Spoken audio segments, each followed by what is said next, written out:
वही बज़्म है, वही धूम है, वही आशिकों का हुजूम है।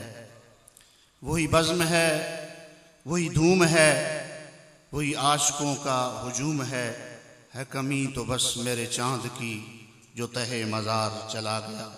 और यहाँ मैं बात करूँगा कि उस्तादुल उलमा का जो चेहरा था वो गुलाब के फूल की तरह चमकता रहता था। और कल मैंने उनकी तस्वीर देखी कफन के अंदर भी, तो चमकता हुआ चेहरा नज़र आ रहा था। भाइयों, ये इंसान का अपना कमाल नहीं है, ये रसूलुल्लाह की दुआ काम कर रही होती है। मेरे करीम नबी सल्लल्लाहु ताला अलैहि वसल्लम ने फरमाया, नद्दरल्लाहु इमरान समिया मकालती फवआहा व अद्दाहा।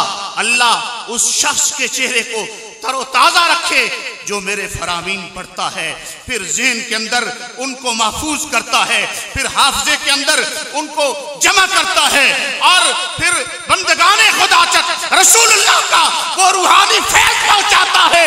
ये चेहरे इस दुनिया में भी चमकते हैं और कब्रों में भी चमकते रहेंगे।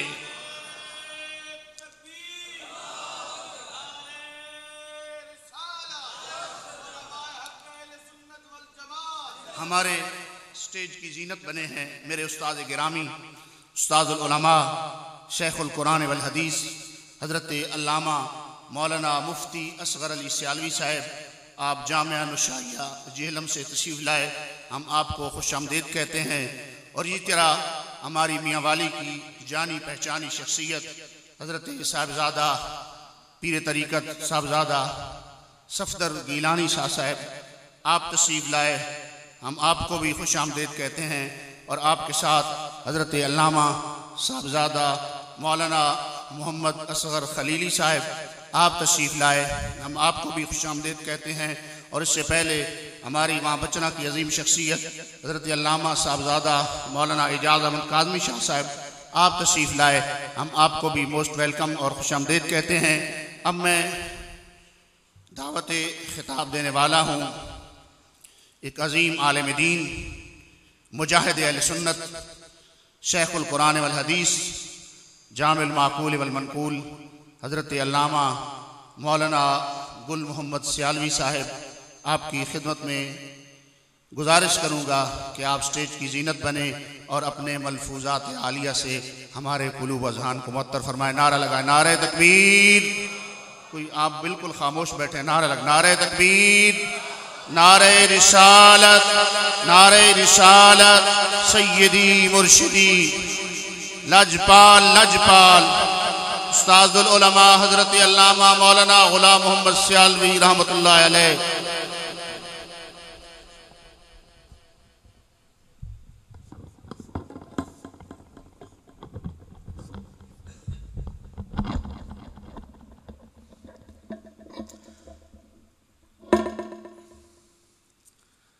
नहमदुहु व नुसल्ली व नुसल्लिमु अला रसूलिहिल करीम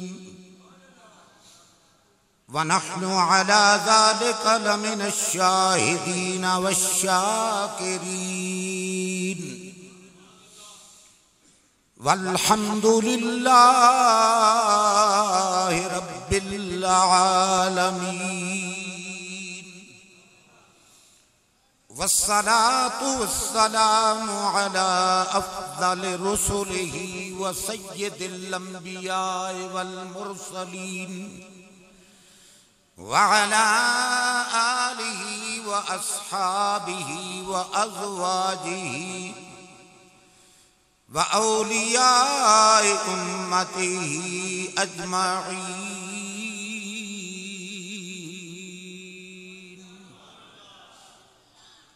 अम्मा बअदु फ़अऊज़ु बिल्लाहि मिनश शैतानिर रजीम।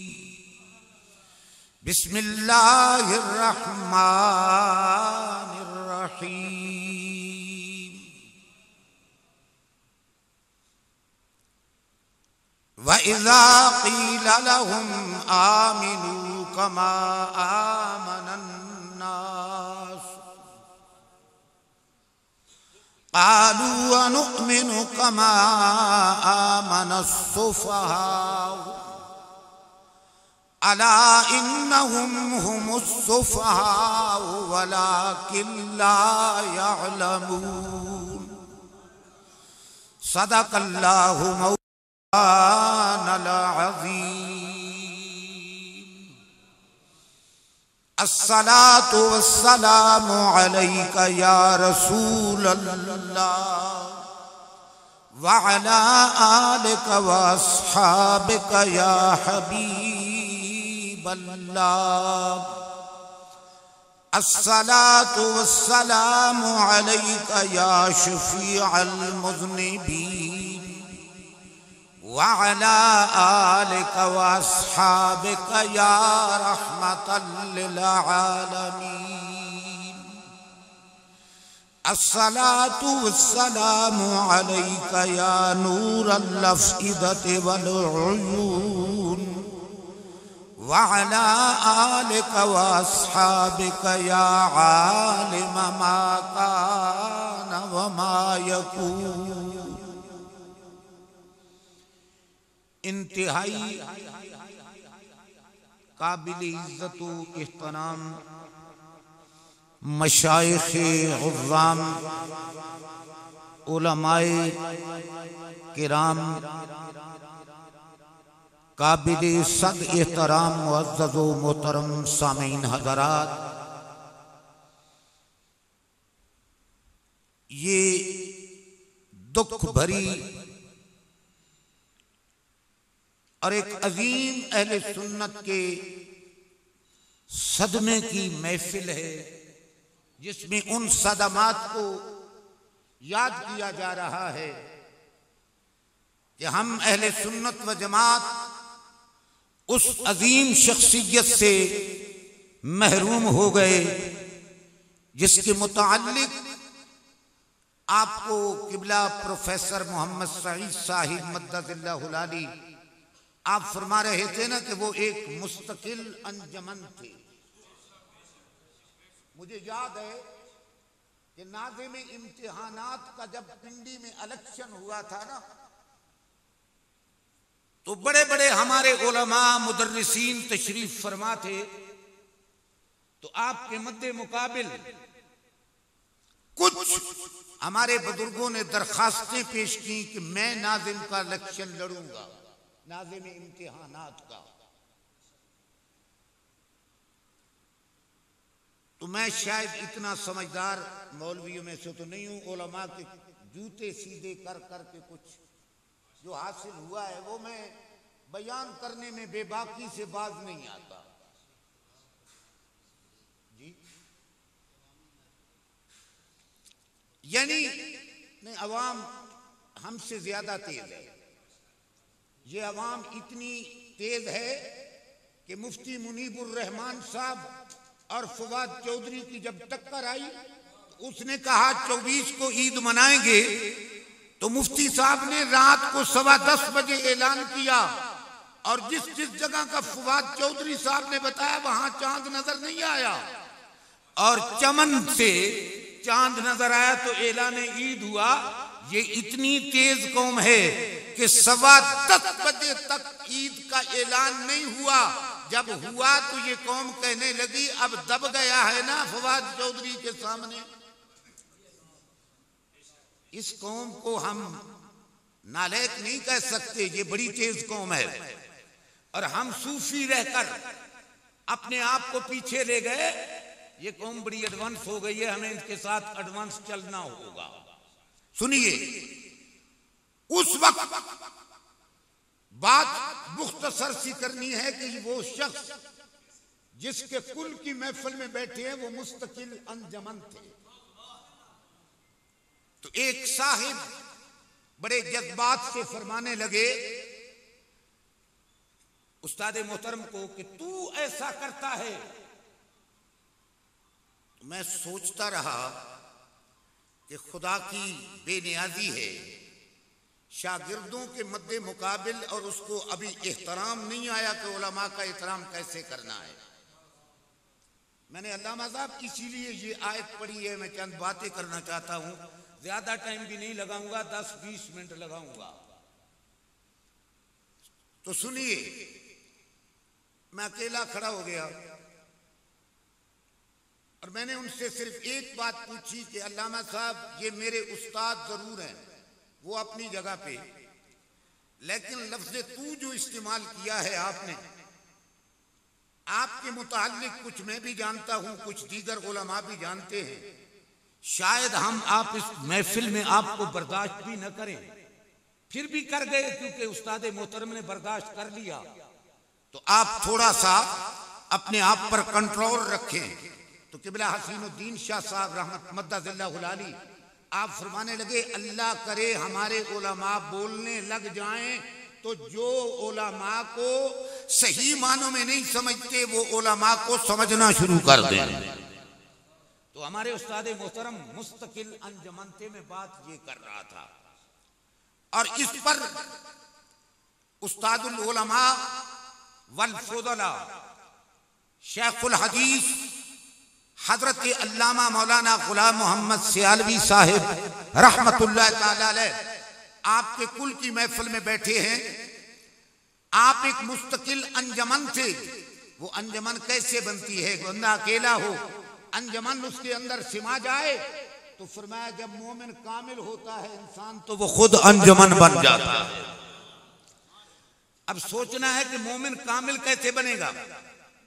मैंने जनाब पूरी किताबें पढ़ी हैं, मैंने उससे ये माना अखज़ किया है, ईमान किसको कहते हैं। अल्लाह का कुरान फरमाता है यहां तेरी ताकीकें काम नहीं आएंगी, ईमान वो होगा जो सहाबा किराम के ऐन ईमान के मुताबिक हो। तो वो शख्स ऐसा मोमिन था जो ऐन सहाबा किराम के ईमान के मुताबिक अपने ईमान को सलामत रख के इस दुनिया फानी से तशरीफ ले गए। उस पर हमारे पास क्या सनद है? नबी करीम रऊफुर रहीम सल्लल्लाहु अलैहि वसल्लम थे उस्ताद, और पहले मोमिन हजरत अबू बकर सिद्दीक रज़ियल्लाहु ताला अन्हु थे शागिर्द। अब उस्ताद और शागिर्द का जोड़ कैसा था? मेरे आका सल्लल्लाहु अलैहि वसल्लम ने सैयदना अबू बकर सिद्दीक रज़ियल्लाहु ताला अन्हु को कुरान पढ़ाया, हदीस पढ़ाई। जब वक्त आया तो हजरत सैयदना अबू बकर सिद्दीक रज़ियल्लाहु ताला अन्हु मक्के के मुशरिकों से मार खाते रहे, बेहोश हो गए। जब होश आया, आंख खुली तो पूछा मोहम्मद करीम सल्लल्लाहु अलैहि वसल्लम कहां हैं? तो आपकी वालिदा माजिदा गिरामी और ज़ौजा मोहतरमा फरमाती हैं जरा अपना हाल देखो, अपने आप पर कंट्रोल करो। तो आपने फरमाया मैं काफिर होकर मर जाऊंगा अगर मैं मोहम्मद करीम सल्लल्लाहु अलैहि वसल्लम की ज़ियारत न कर पाया तो। इतना बड़ा आशिक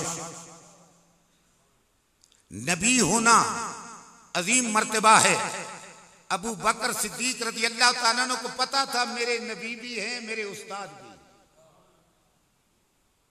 तो अमन की दुनिया में जब कमरे में गए तो सरकार तशरीफ फरमा थे, तो आपसे हाल पूछा। फरमाया मैं तो ठीक हूं अबू बकर, तुम्हें पूछना चाहता हूं तेरे साथ क्या बीती है। तो अर्ज करते हैं मेरे आका मैं तो आपको देखकर सारे दर्द भूल जाता हूं, सब तकलीफें भूल जाता हूं, सारी परेशानियों को भूल जाता हूं। मैं आपको सलामत देखूं तो मेरा ईमान कामिल हो जाता है।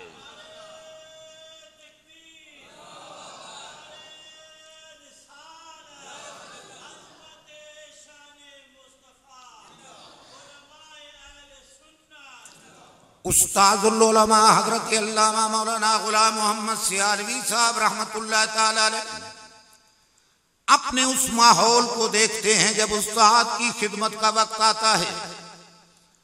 मुझे याद है इस वहां भद्रा में अल्लामा अता मोहम्मद साहब बंदे आलवी रहमतुल्लाह ताला अलैह आप तशरीफ लाए और बड़े आप अजीब कैफियत में थे। बारिशों की कसरत थी, आपकी बेटी के जहेज का सामान रास्ते में रुक गया ट्रक में। आप बस चौबारे पे चढ़े, उतर आए, भाग दौड़ लग गई। अल्लामा अल्लाह बख्श साहब रहमतुल्लाह ताला अलैह, आप चप्पल पहने हुए सरकार उस्ताद मोहतरम के साथ चलते गए, सब चलते गए। एक की ड्यूटी लग गई, तुम पहल पहुंचो। अल्लामा गुलाम मोहम्मद सियालवी साहब रहमतुल्लाह अलैह बस पे बैठे, आप सीधे सरगोदे चले गए।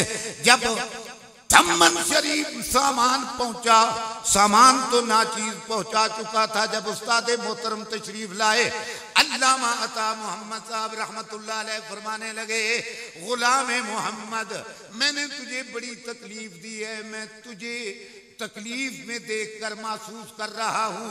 मेरे सामने आपके घुटनों पे हाथ रख के इस शेखुल हदीस जैसे दुर्वेश ने अर्ज की, हुजूर बस आप राजी हो गए, मुझे यकीन हो गया मेरा खुदा भी राजी है, मुस्तफा भी राजी है। इतना वफा का पुतला शाह।